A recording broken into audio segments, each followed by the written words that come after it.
back, everybody. I hope we've got our online audience back with us as well. We had really nice coffee and biscuits, so I hope you've had the same. So we're going on to so-called block 2. That's interesting, block 2. Kind of continuing the discussion with various speakers, I think particularly looking at some of the opportunities, but I suspect some of the same challenges will come along. And we'll do it in the same way as before. And I think all of our speakers are in the room, so that's excellent. If we have time at the end, because it's all a little bit tight, if we have time at the end, we'll see if we can squeeze a few more questions and things in. So no pressure on the speakers to stick to time, really. But I'm going to launch straight in with Carly Perry from Spring, who is the first Managing Director of the UK Water Innovation Centre of Excellence, with over 15 years of experience, leading water teams, both as a management consultant and elsewhere. So she's got really broad experience. I was looking for you, straight in front of me. And I'll hand straight over to you and look forward to hearing what you've got to say about the opportunities. Carly, welcome. Thanks, Sarah. Hello, everyone. Lots of faces out there that I haven't seen in a while, so lovely to see you all. Hello, virtual team as well. Okay, so very happy to be opening up this afternoon's session. Let me just find clicker. Fabulous, thank you very much. So 3 things that I wanted to cover in the next 15 minutes. And as always, I've been very ambitious with the content, so I am going to move at a pace. But there is going to be more discussion this afternoon, so we've got plenty of time to move on to it. So I wanted to do a bit of a reminder about the water innovation strategy that exists, that holds all of the ambitions that we have as a sector for innovators to be solving. So this morning we've spoken a lot about challenges and opportunities. Spring is the Water Sector Innovation Centre of Excellence that is here to help enable problem solving. So I'm going to go into some detail about that water innovation strategy. I'm going to share some stats that we've done, that we've achieved through a survey that we put out to look at how we can actually keep that document alive and what we want to update in it, because it was created in 2020 and it is due for a refresh, so we want to start a bit of a conversation around that. And thirdly, I want to share more on an affiliate model that I'm building behind that water innovation strategy that will bring all of the excellence in the room together to deliver against those ambitions. So I wanted to share more with you on that. So, before I hop into that, just a quick reminder for anybody who's new to the conversation in the room. Spring is the innovation centre for the water sector across the UK and Ireland. We were launched in December of 2021, and we're here to accelerate innovation and enable collaboration. We are very proud to say that we're supported by all 18 water companies across the UK and Ireland. So all companies have been involved in designing us, in designing the principles behind us, the service offering, and all that we do is to solve problems for this group of people. We are also supported by the supply chain as well, though. So we are here to solve problems for supply chain. The fact that you knock on multiple doors to have the same conversation. We want to be the one door for you to get into these companies to help accelerate innovation. So, going on to my first point, the water innovation strategy. As I said, it was designed in 2020. The sector came together, water companies, supply chain, all stakeholders to design this document. Again, as we've heard lots about this morning, the opportunities that there are in the sector, this is really a foundational piece of work that was designed because innovators said there isn't enough transparency about the problems the sector has. We want to know what the priority problems are for us to solve. So this document was created against that user need. It was created by all companies across the UK and Ireland. So this isn't an England and Wales initiative, it is across all nations. So the vision for the document is to create open collaboration opportunities across the water sector to drive transformational change. And there are 4 principles within the document. So you've got opening access to collaboration, leveraging data and new ways of working, making space for innovation culture, and being led by environmental, social, and economic purpose. So this document ultimately is here to make sure that we're all binded to a North Star of what the problems are in the sector that we're trying to solve. What I want to do is just give you a little bit of an example of how to use the document and the kind of information it's got in it. Because my hypothesis at the moment is that this was a fabulous piece of work that was done in 2020, but not many people actually know about it. So I'm just going to give you a little bit of a deep dive. So there are 7 themes in this document, everything you would expect that align to water company themes. So everything from providing the services society needs and expects, delivering resilient infrastructure, and down the end, an important one, enabling diverse, future-ready people and partnership working. So just to give you a little bit of a dive into one of those areas. So I'm going to use providing the services society needs and expects as an example. There is an ambition by 2050 that customers have trust and confidence on the service that the water sector provides. Water services are accessible, affordable for all, protect vulnerable customers and lead to 0 customers in water poverty by 2030. Service provision is transparent and customers and communities work with water companies to improve service and decision making.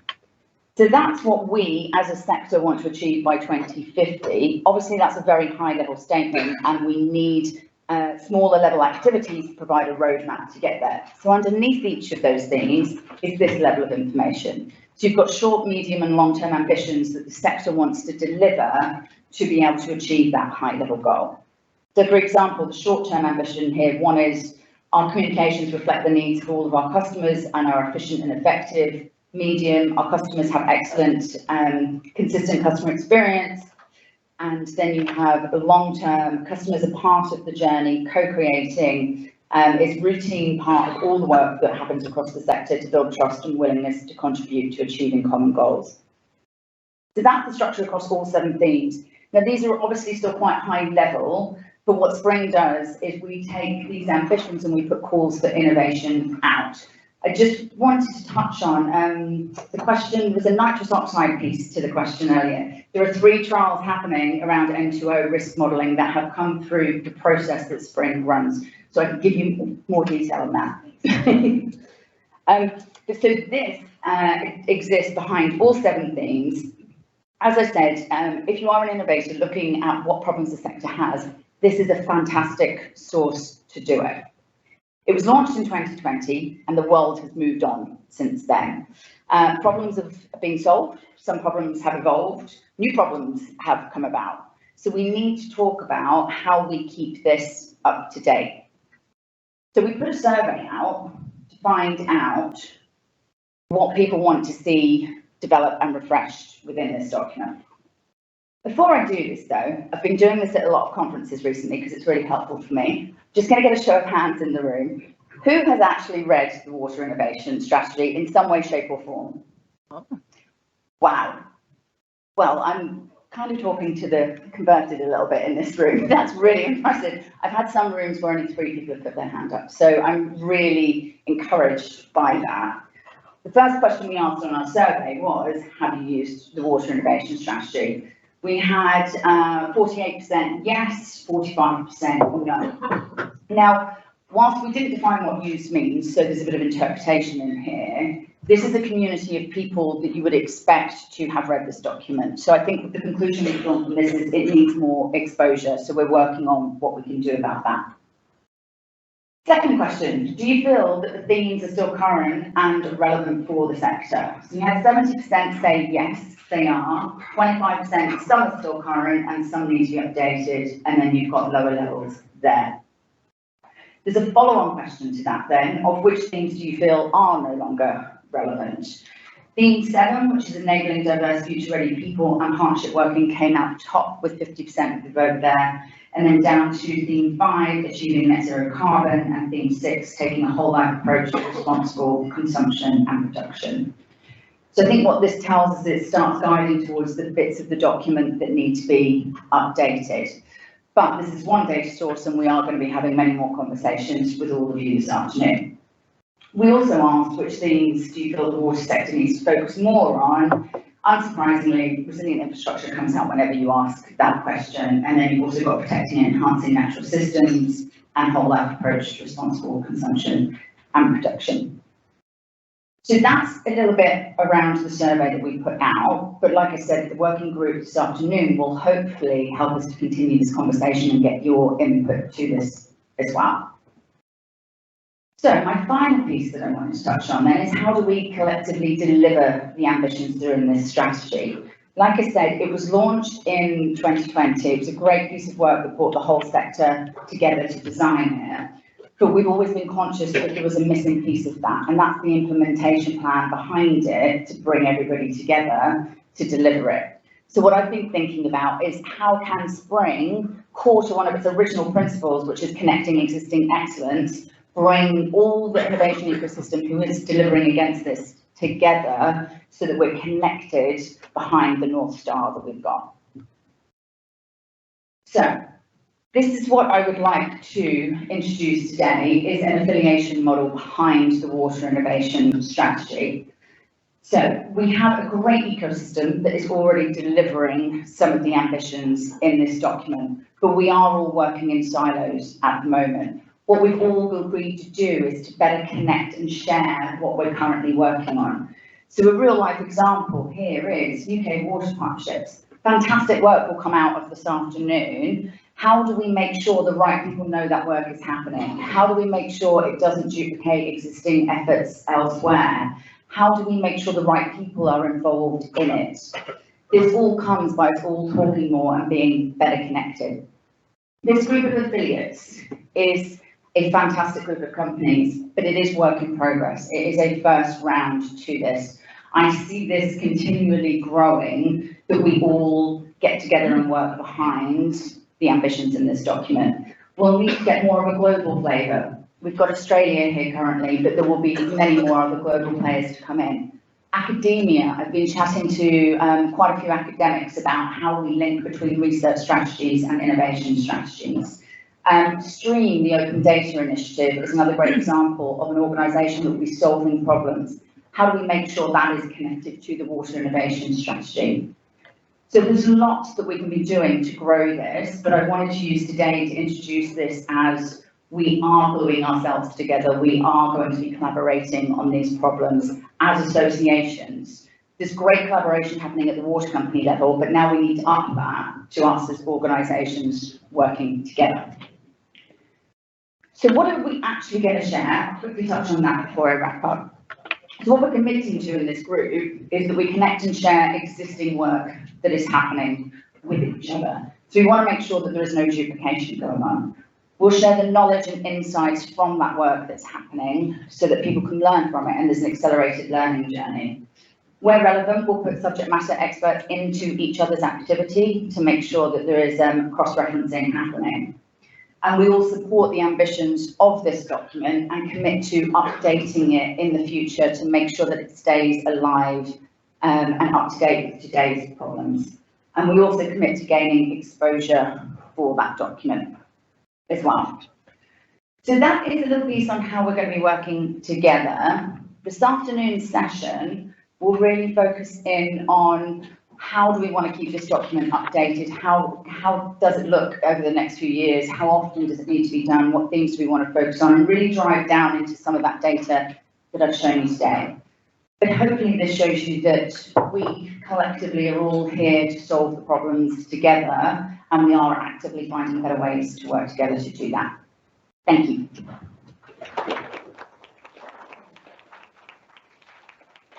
Thank you very much. That is really exciting. It does just underline for me what a crowded field this is. There are so many people and different parts and different partnerships coming together to try and tackle these challenges. It's really important that we have events like this where we just take stock and make sure that we're not duplicating and that we are actually collaborating. So without any more chatter from me, I'd like to hand straight over to Steve Salvin from Aiimi. So Steve is the founder and CEO of Aiimi and has worked in data management for 30 years and over about the last decade worked very closely with the water industry. Aiimi are experts in data and AI, that really popular topic at the moment, and are the lead data partner in Stream. So, Steve, over to you. Thank you very much. Thank you.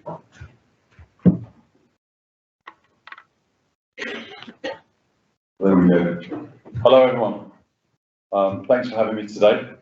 I'm absolutely delighted to be here. The water industry is a place that I've come to love very dearly. I've been working with it for the last 9 years, and I don't say those words lightly. Just picking up on Rebecca's comments about what a privilege it is to work with the people who give their lives to the water industry. We really felt that, and it's really touched us, so I'm super happy to be here today. As we've heard, there are lots of challenges that the water industry is facing, like how do we provide even more resilient services in the face of climate change and economic pressures, and how do we continue to meet customer expectations whilst looking after the most vulnerable customers in the community. And I personally believe that data and AI are at the heart of collaboration and innovation. And I really do believe that they give us one of the best opportunities to face some of these issues head on. Today, I'm going to tell you two stories. The first story is about how I believe AI can help us get our data better in shape. And the second story is for the good data that you've got. I think there's some real opportunities here and now for AI to drive some productivity. I've had the dubious pleasure of presenting to a number of directors and boards over the years, and some of them are here. When I present data strategy, data governance, data architecture, often see a strange look in their eye. And it reminds me of the same look that you get when you watch a movie with your parents and an unexpected sex scene comes on the TV. They instantly look very uncomfortable and start asking questions like, why am I seeing this? What am I even doing here? Often it's uncomfortable because it's complicated, it's technical, but we can't often attribute value to it. And as a data enthusiast, I see it as my job to paint data governance as the superhero in our stories. I genuinely believe it's the secret sauce that can turbocharge insights and help us get the most out of AI. Leading up to this event, for about 3 or 4 weeks, we've asked about 100 people in the water industry, if you had AI in your organisation, what question would you ask it? We then went on to ask, do you have the data where the answer to that question lies? And how confident are you know where it is? And 90% of the respondents said they're pretty sure they've got the data somewhere, but they don't know where it is. So the question is, why can't I find it? When I first started working 30 years ago, all of the information that we had was in a physical media. And all of the, for example, we had tapes and discs and CDs, we had microfiche, film negatives, and we had libraries full of books and manuals. And each one of those media had its own custodian. The custodian loved it and cherished it, checked things in and out and controlled it. We had drawing offices in our sites where people used to gather all of the information that might ever be needed for that site, and they kept it up to date. Well, bit by bit, we digitised all of that and we stuffed it into a cloud. And then we fired all of the custodians and we let things get out of control. Suddenly, I could create anything, I could call it whatever I wanted, save it wherever I wanted. I emailed it all my friends, I saved a local copy for me, and I deleted nothing. And we ended up becoming hoarders. And if you look at those hoarded clouds, they're bulging with old versions of stuff and duplicates. And more than half of it has no value and will never be used. There's tons of programs on the TV about borders. And one of the first phases of the recovery program is to extract everything out of the house, take it to a warehouse, spread it across on the floor, sort it out into piles, and then a team of people walk around it. What can we take to the skip? What's going to be sold? What goes to charity? And what's going back in the house? And the stuff that's going to go back in the house, we then go and do another sort of that. We go, what's going to go in the safe, in the filing cabinet, in the trunk in the attic or the garage? Where are we going to store that stuff? In data terms, what we've done is we've done data discovery. We've actually found out how much of this stuff we've got. The next thing we've done is data classification. We've sorted that into piles so we can see that we've got surveys and invoices and reports. And then we've done data labeling. We've done things like we've extracted people's names, places, organisations, asset codes, project codes. That allows us to connect all of that information together. The really good news is that AI is brilliant at this, and it can do millions of records a second, just does it at lightning speed. The other thing is that it's now proven to be really good at data quality, especially fixing missing or incorrect data. Very nice. So sorry, I'm breaking your glass.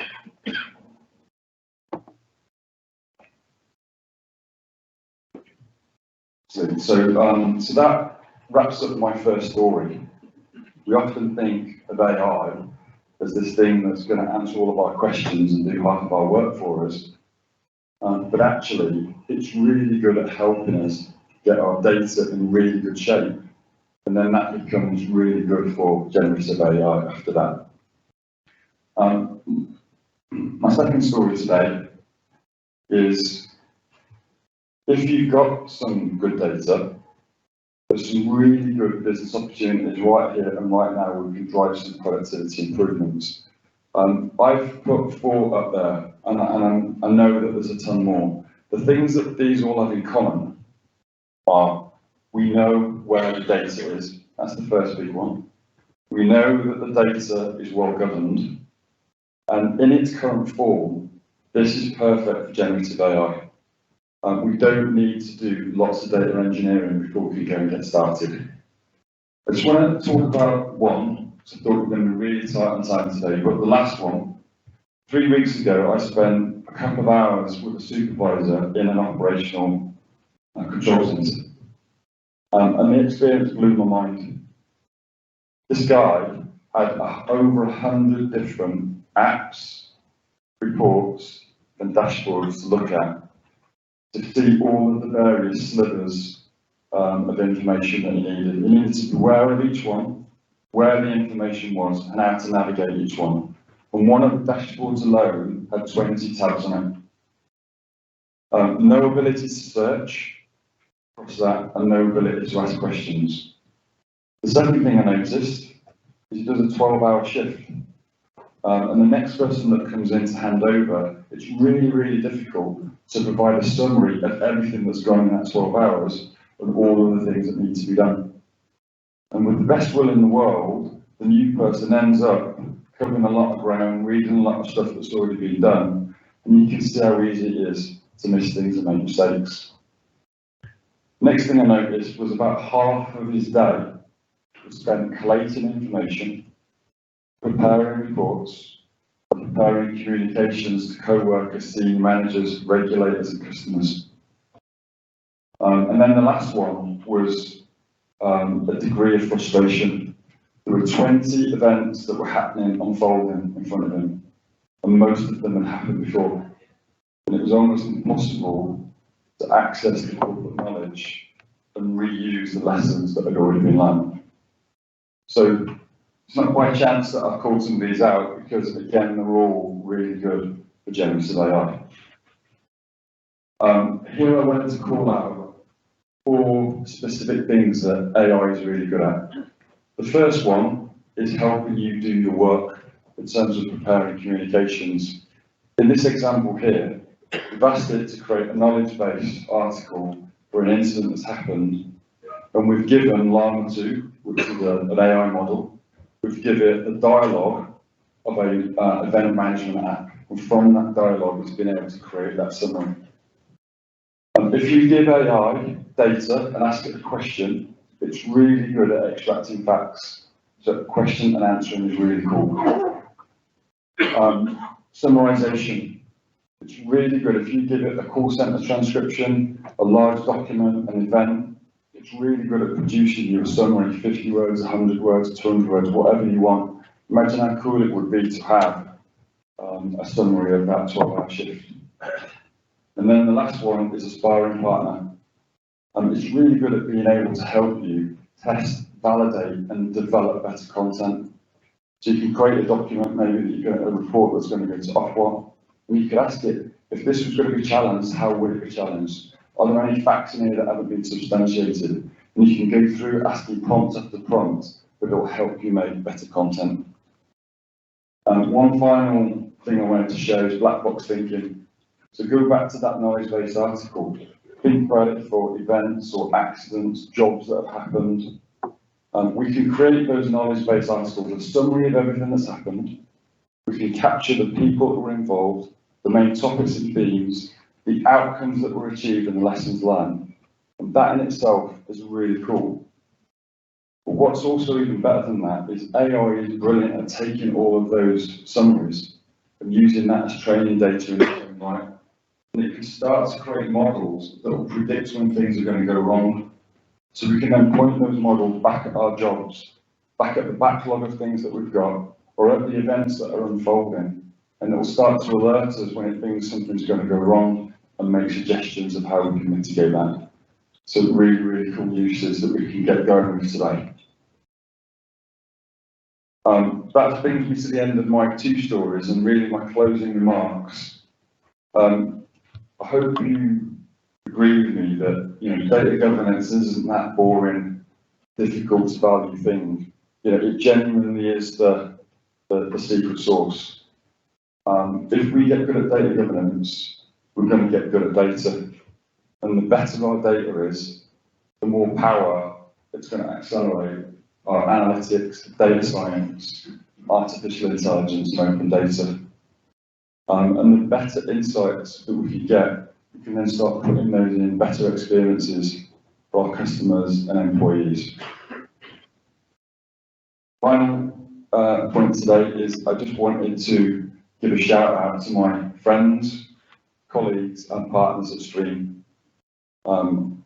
It is, for me, one of the greatest initiatives that's going on at the minute, and we're so proud to be a part of that. If we get good at data, we can more confidently and securely share that and publish it. The more information that we can publish and connect together, we're going to create a data set that the smartest people in the industry, the most innovative companies are going to come together and they're going to feast on that and start creating more ideas. And ultimately we'll end up creating things that I think will impact every customer here in the UK. And I genuinely believe that our combined data set and advances in data capabilities and AI honestly will give us the best chance of overcoming some of the biggest challenges that we face today as an industry, as a country, and as humanity. So thanks for having me. Thank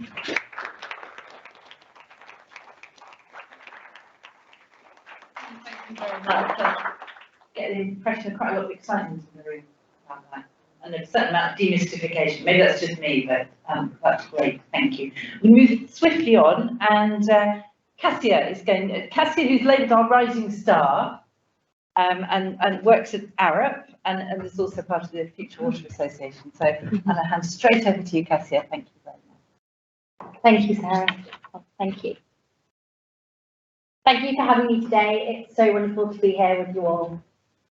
Giulio Bogoletti, in his book, Water, a Biography, writes, "Water is the ultimate public good, a moving, formless substance that defies private ownership, is hard to contain, and requires collective management.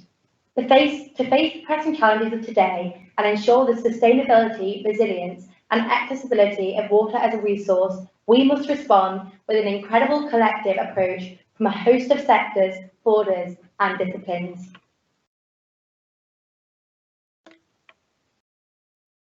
Today, I will emphasise how embracing diverse perspectives and leveraging the power of interdisciplinary thinking can create tremendous momentum and positive influence within the industry. This is achievable through workforce development. As a representative of the next generation of professionals, I will share with you the thoughts we have had over the past few weeks, as well as the ideas I was fortunate enough to discuss last November at the Future Water Association workshop titled Hearing from New Voices, hosted by Paul Horton and Sarah Cotterill. Diversity in the industry, whether in terms of backgrounds, experiences, or expertise, can lead to more innovative, equitable, and effective solutions to the complex challenges that we face. For example, diverse teams bring a wide range of experiences and viewpoints to the table, hence the generation of innovative ideas and solutions that might not have been considered in a more homogeneous environment. Water-related challenges are often multifaceted, involving aspects of science, engineering, policy, and social science, and more. Diverse teams can shed light in various aspects of an issue, providing more comprehensive understanding and the ability to tackle complex problems. Understanding the cultural context is crucial in water management, especially when dealing with diverse communities. Diverse teams can bring cultural awareness and sensitivity to the decision-making process, ensuring that solutions are relevant and respectful of local practices and beliefs. It was highlighted at the Future Water Association workshop that building capacity within our communities will build trust in the sector.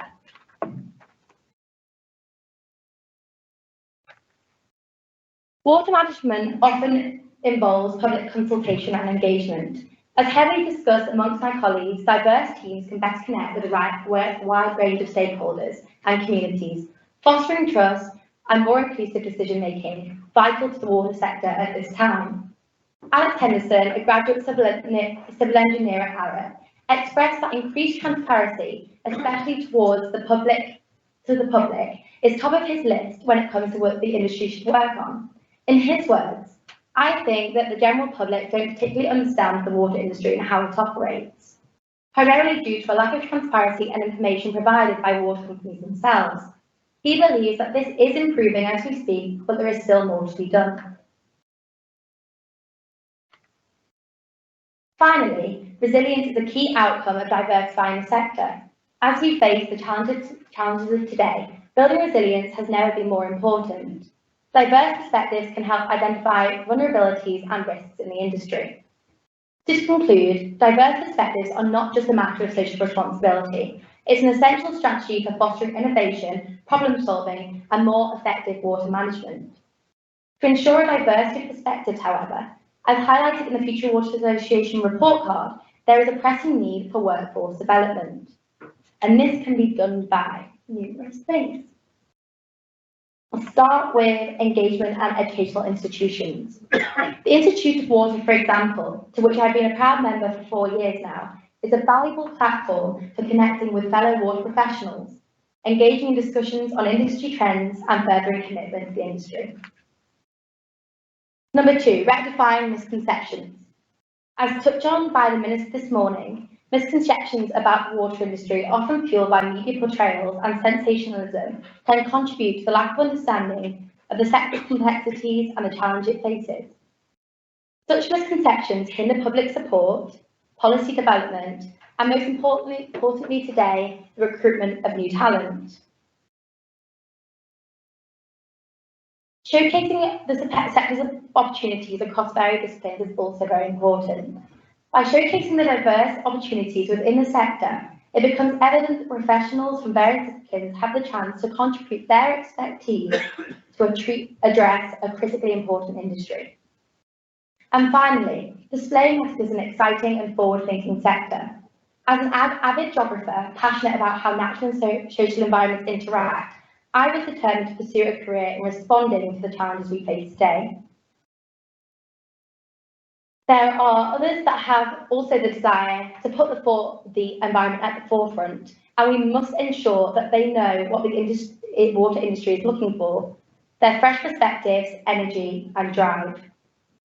In the water industry, our dedication to addressing water challenges goes beyond the technical aspects. It's about building resilient and sustainable communities, preserving ecosystems, and ensuring equitable access to clean water. So let's work together to embrace diverse perspectives and interdisciplinary thinking. Together, we can ensure water remains a source of life, health, and prosperity for generations to come, the ultimate public good. Thank you.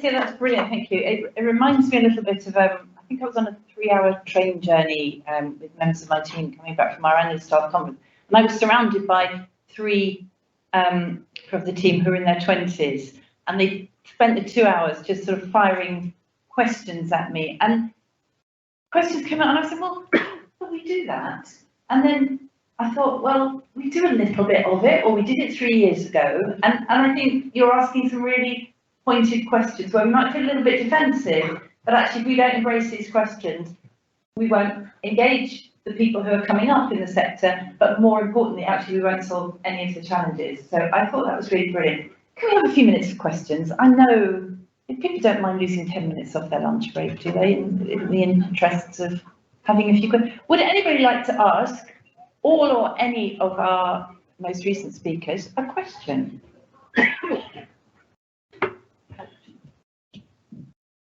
David Elliott from Express Water, and now an advisor on systems thinking in water sector.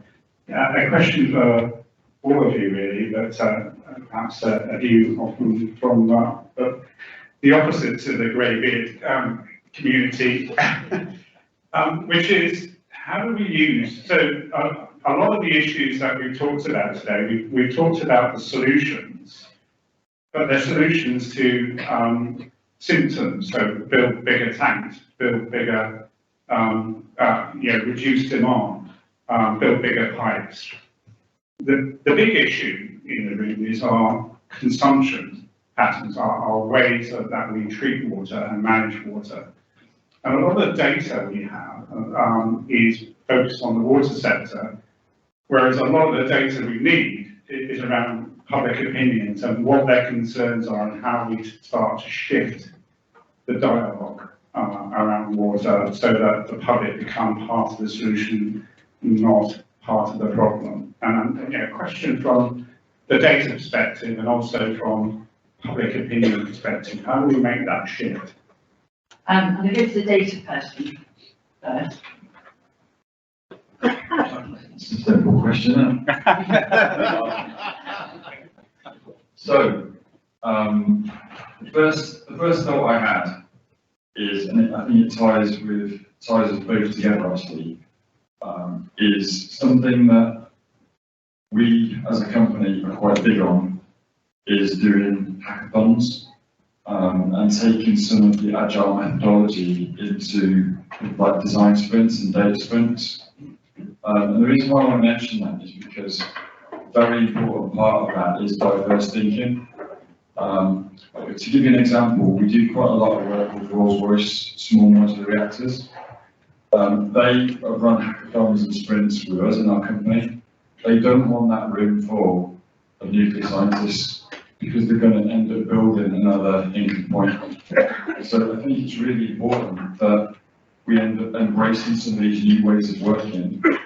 We bring into those rooms customers, but people from different walks of life, different ideas, different backgrounds. And I think we'll end up creating new solutions rather than the same old things. That's one answer to that. Carly, do you want to have a go and then Rebecca Cassia?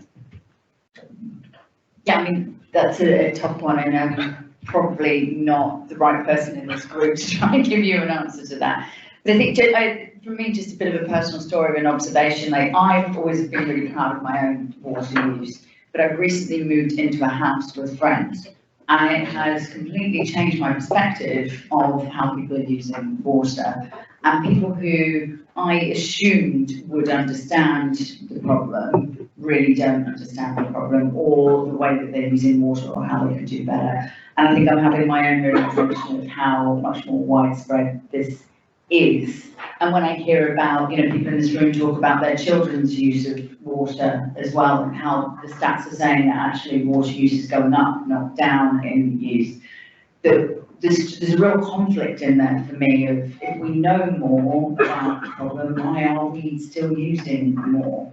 And so I don't really have answers. From my perspective, we're here to help try and solve some of those problems and bring together the right parties to do it. But really just to say, kind of, I feel the pain and the first-hand experience of it. Hi, talking about the public perception of water. The thing is, we take water for granted. All of us in this room, we know the complexities of it, but our friends and our family don't necessarily. Energy, food, it's all in the media of food waste, renewable energy. It's all exciting because it's new, whereas water has been here centuries. We take it for granted because it's all over the planet, but there's only 1% of fresh water available to us. So we need to make that heard. I think education is the most important, but it's not just to bring people into the sector, but also just educate families at home of how we can use this water in light of climate change and all the other challenges we face, because water is going to become more and more important. For example, in using data warehouses, they need water, for example. It's a huge topic that's actually changing.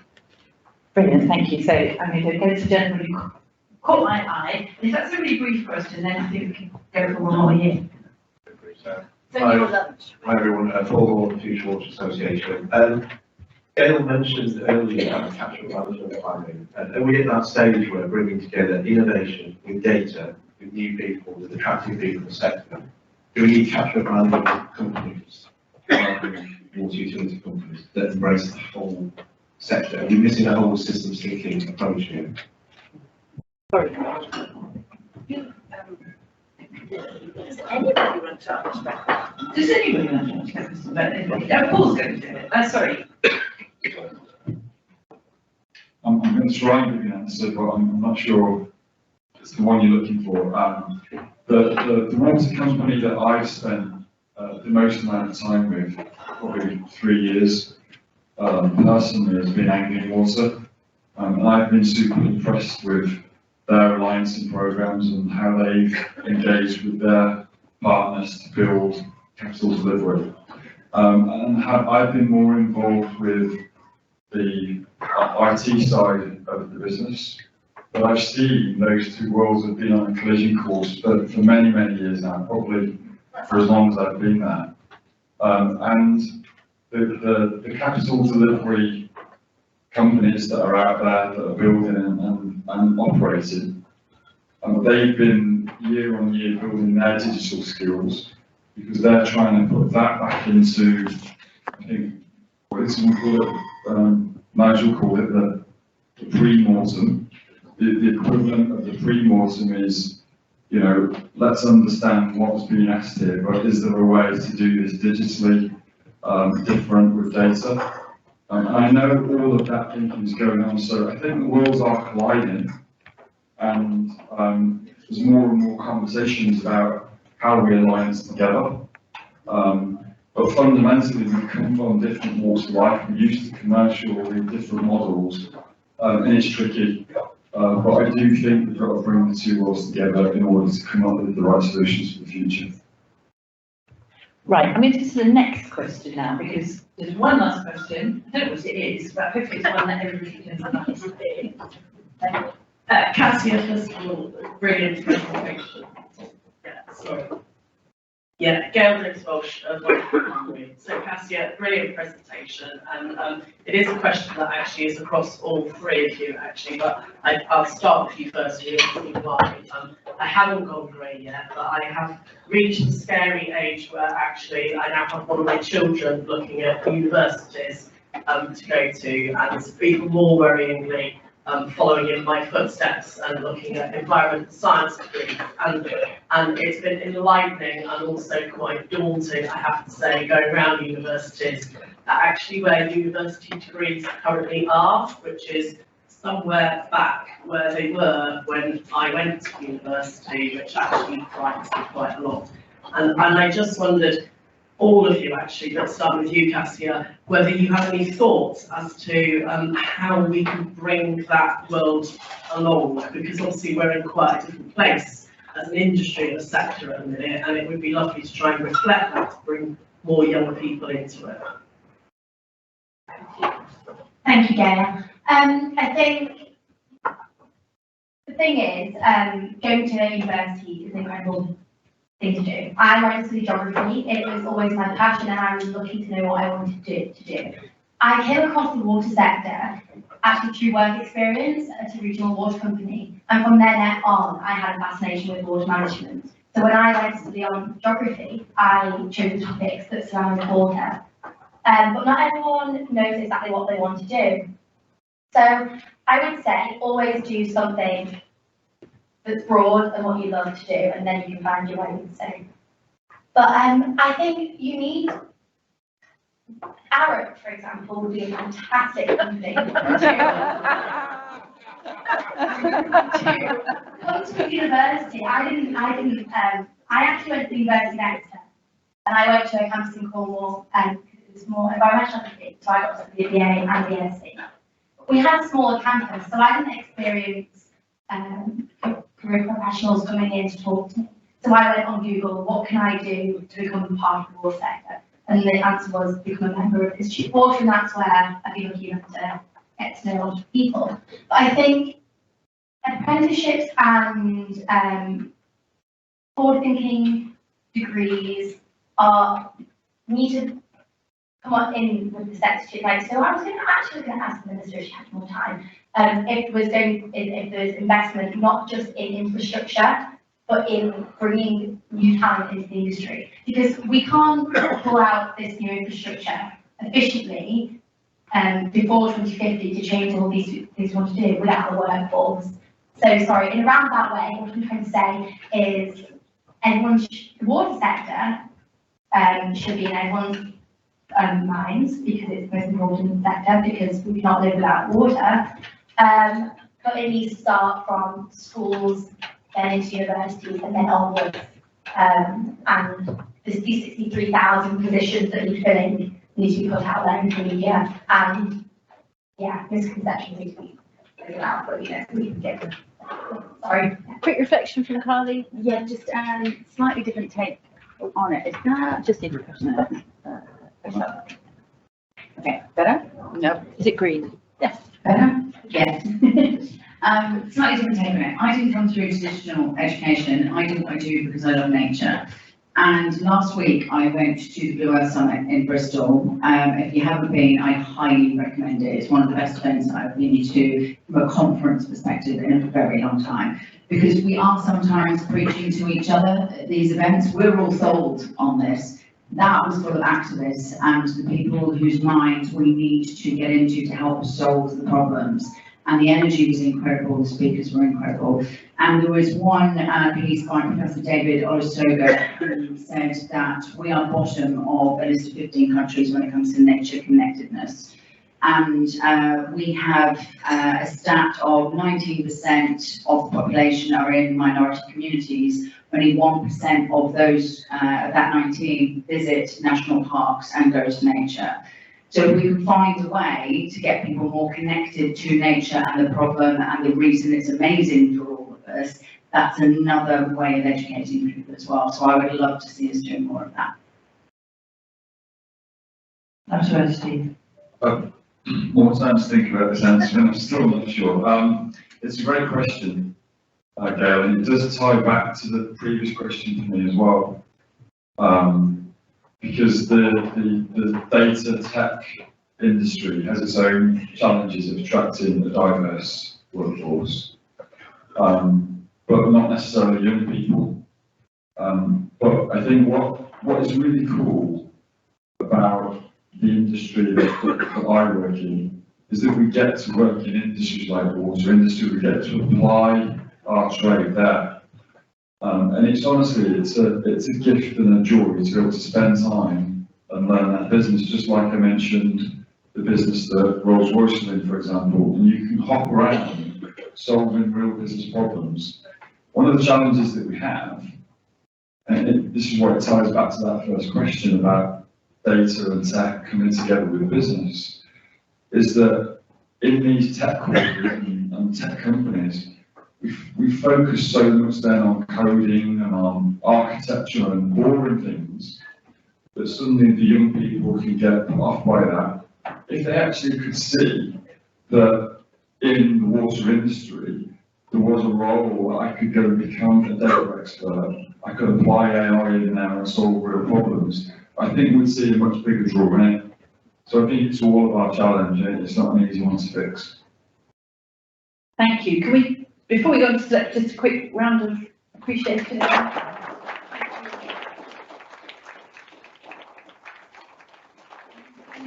the only thing that stands between you and your lunch is an explanation of how you're going to vote on and select the challenges. So I'm looking at Chris and Hans who are going to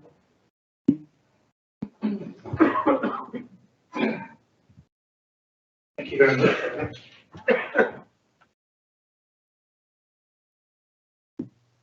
Well, I think the key, is that working? Is it green? No? Is that working? No?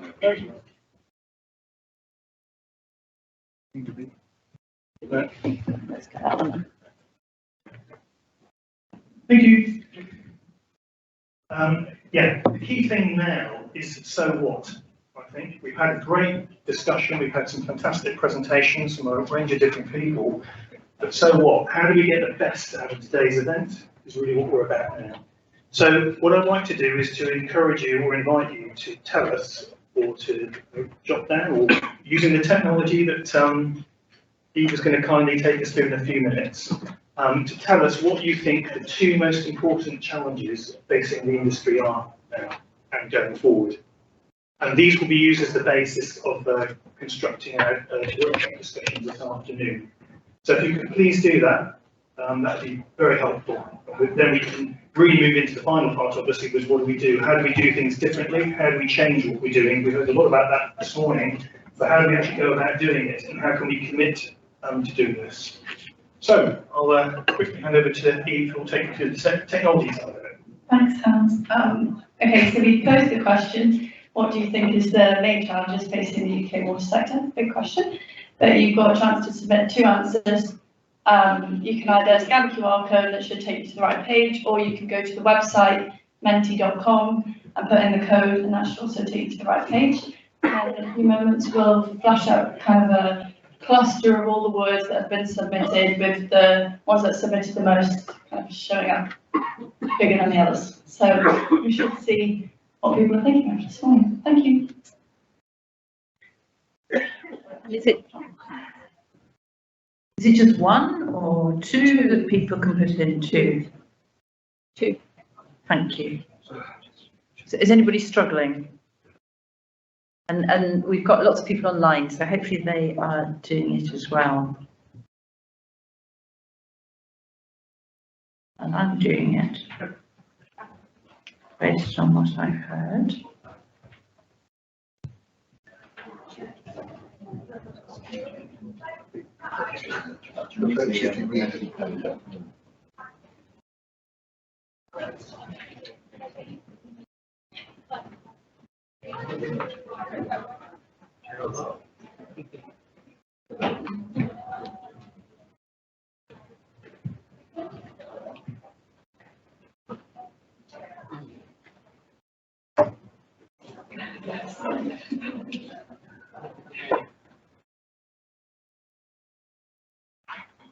Anybody need more time?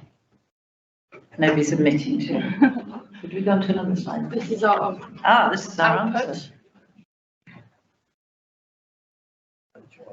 And then while they collect, we can What are you going to do with it? While we're collecting the answers, it's lunchtime, so. Great.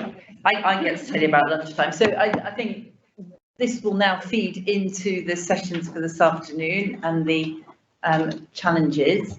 and we will tell you how you work. When you come back at 2 o'clock promptly, we will then have an introduction to the challenges and move into the workshops for the afternoon. But for now, thank you all very much for your attention. Thanks again to all the speakers this morning. I can hear the sound of food next door, so do go and dive in and perhaps talk to somebody you haven't talked to before, somebody you don't know, and enjoy the lunchtime, and see you back here probably at 2 o'clock. And that goes also for everybody online. I hope it's going okay for you, and we look forward to having you back with us at 2 o'clock.